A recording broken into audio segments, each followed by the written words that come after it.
He kept the county envelope in his inner jacket pocket like it was a promise he wasn't sure I'd earned. I noticed it during our first dance. My cheek on Caleb's shoulder, his breath steady, the little pale triangle peeking when his lapel shifted. I remember thinking, sign after cake, sign after speeches, sign after this happy blur. We'll be official by sunset. We weren't. You know how every relationship has a before and an after? Ours has a name for it, Mason and Tara. 2 years ago, Caleb's older brother, Mason, slept with Caleb's then-girlfriend, Tara. It wasn't a rumor, it wasn't a heat-of-the-moment kiss. It was months. It was sneaky. It was the kind of thing that makes family group chats turn into crime scenes. Caleb didn't scream or go nuclear or break his hand on a door. He moved out, took a leave from work, and started therapy like he was rebuilding a house. Mason apologized in that shrugging way charming men do, we didn't mean to hurt you, it just happened, and Tara posted a Notes-app essay about honoring the truth of our connection before she turned the comments off. When I met Caleb 6 months later, he had one boundary that wasn't negotiable: I'm not doing rooms with Mason and Tara. You don't have to hate them. I just don't want to be around them. That sounded reasonable to me until a wedding had to be planned, and my brain found a new religion: optics. Blood is blood, my mother said, smoothing a swatch of sage napkin between her fingers. You can't amputate a brother just because he made a mistake. She said mistake like a dropped stitch. Caleb held the line for a while. No Mason. No Tara. I'll take the hit with my parents, he told me, eyes soft but firm. I nodded and said okay, and then immediately started trying to solve a problem he didn't want solved. I took his mother to lunch and listened to her cry into a cloth napkin about her sons not being in the same room since Christmas. I told myself I was building a bridge. What I was building was a trap. 3 months before the wedding, I sent the invitations. I put 2 aside to think about. 2 weeks later, after a late-night wine and reconciliation YouTube binge, I typed Mason's address, sealed both envelopes. His and Tara's. And dropped them into the blue mouth of a post office box while telling myself I was leaving space for healing.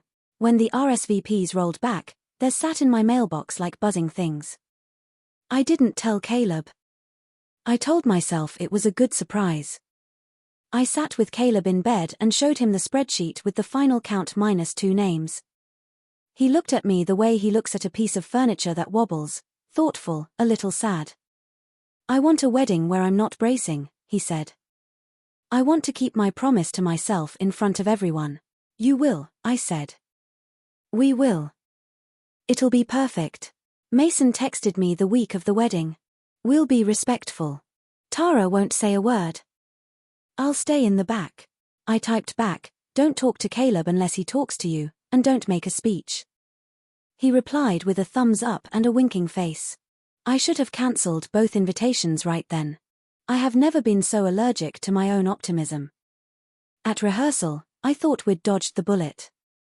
No Mason. No Tara. Caleb relaxed enough to tell a joke during the walkthrough that made his grandmother cackle. I decided God had rewarded my peacemaking. That's the story I was telling myself as we lined up for the ceremony the next afternoon, as I took my father's arm, as I saw Caleb waiting at the end of the aisle with the kind of face a person only gets once in a lifetime.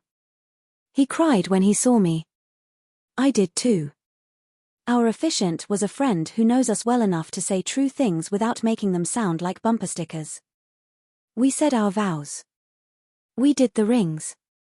We kissed and the room clapped. The camera shutters went off like we'd won something.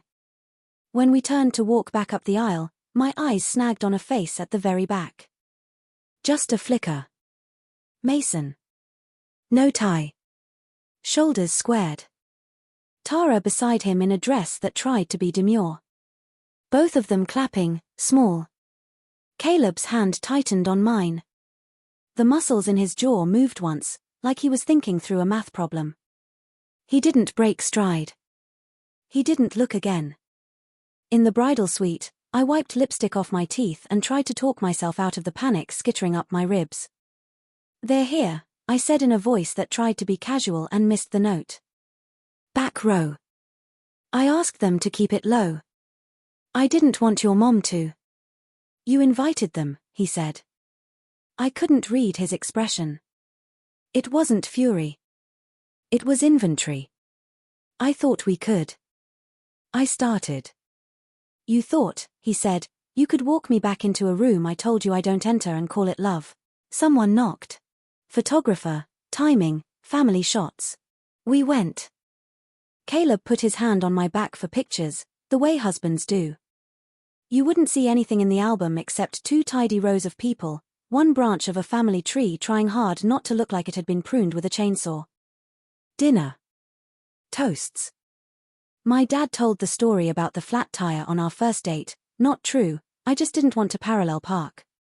My maid of honor said I'm the glue in every friend group, true. Caleb's best man, Lewis, read a quote about trust we'd all heard before and made it new because he meant it. And then. Because my luck runs toward math I don't understand. Mason stood up. He wasn't on the program. He didn't have a microphone. He lifted a glass and said, not loud, I wish you both a lifetime of honesty.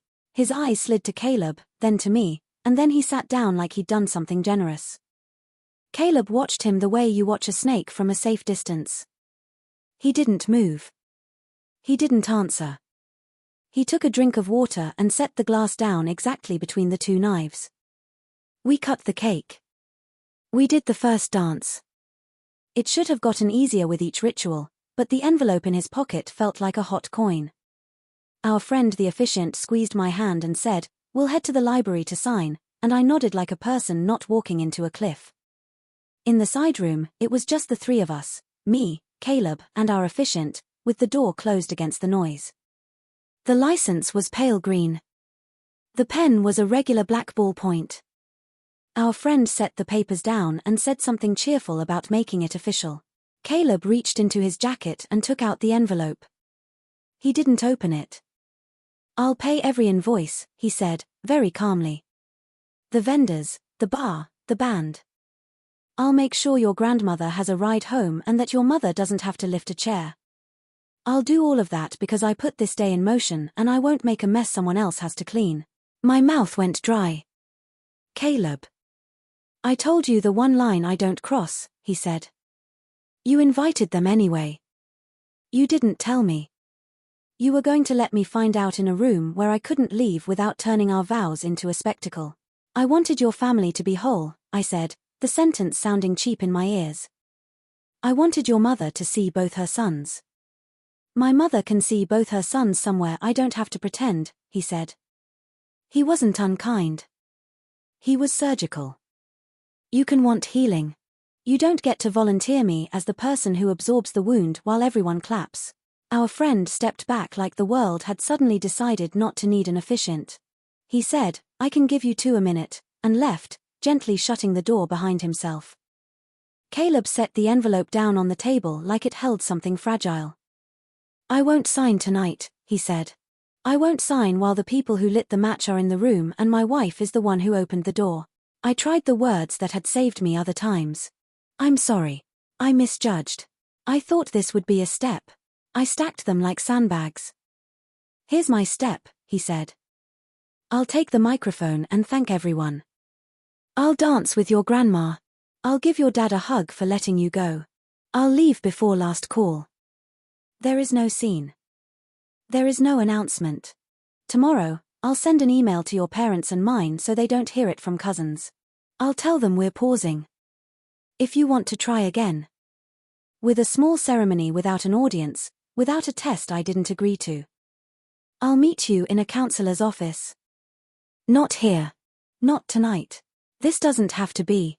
I started, and he cut me off, not cruelly, but with finality. It does, he said. Because the license isn't just paper. It's me promising you I trust you to carry my boundaries when I'm not in the room. And tonight, with everyone watching, you set mine down. He put the envelope back in his pocket. We stood there for a long, quiet 15 seconds while I learned something I should have learned before we ordered dessert forks. A wedding is a room you build with the person you're marrying, and if you invite ghosts, they sit at the head table. We went back out. Caleb took the microphone and gave the gentlest non-speech I have ever heard. He thanked the vendors by name. He told my grandmother she looked like she could start a riot in that sequined jacket and that he'd be proud to be arrested with her. He hugged his mother, who cried into his shoulder like she was remembering him at 8. He shook his father's hand and held it for a beat. He clinked my glass and said, to my wife, and the word made my stomach turn because it felt like stealing. Mason stayed in his chair like a man sure the show would eventually be about him. Tara looked everywhere but at me. Caleb did not glance in their direction again. At 10:15, he found me by the bar. I'm going to take my parents home, he said. Stay. Dance. Eat the cake. Don't explain anything you don't want to. We don't owe the internet a headline. What do we owe us? I asked, stupidly, because I knew. An appointment Tuesday, he said.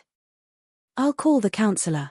He pressed a kiss to my forehead, which was somehow the worst kindness, and left with his hand on his mother's elbow. He waved at the valet like he had all the time in the world. He didn't slam the car door. He doesn't slam things, it's not who he is. I stayed. I laughed too loudly. I danced with my cousins and told myself the story could be fixed if I smiled hard enough. I took photos with friends who've already posted them with captions like "Love is real," and I haven't had the heart to type anything underneath besides a heart emoji because anything else would be a lie. At midnight, after the band packed up and the florist carried away centerpieces like small, dead parties, I sat on the floor of the bridal suite in a dress that suddenly felt like a costume and took the bobby pins out one by one. My phone lit up with a new email, a shared calendar invite titled Tuesday. Counselor. No flourish. Just the place where grown-ups do repairs, if there's anything left to fix. Did he win? Yes. But not with a speech that scorched the room or a dramatic exit that turned him into a meme. He won by refusing to put a legal signature on a boundary I had just told him I wouldn't carry. He won by paying the invoices and giving everyone a good night and keeping the story small enough to fit in a counselor's office instead of the internet. He won by making his line firm and his love gentle. I won't humiliate you, but I won't disappear myself to make you comfortable. The next morning, I wrote to his mother and mine and told the truth without asking them to edit it. I texted Mason and said, "Do not contact me again," and blocked his number everywhere. He used to be a storm I thought I had to chase to prove I was alive. Caleb is weather. The kind that grows things if you respect it. I'm learning late, but I am learning to build a house where the door locks from the inside when you need it to. There's a pale green envelope on my kitchen counter, sealed, waiting. We haven't decided if we're going to use it. I don't get to make that choice by myself anymore, which is the point of a marriage. If we do try again, I will earn that pen stroke the way a boring person earns something precious, slowly, privately, with no audience and no tests. He proved he wasn't over it. I proved I wasn't ready to be the kind of wife who protects a boundary even when it disappoints a room. The lesson is ugly. It's also fair.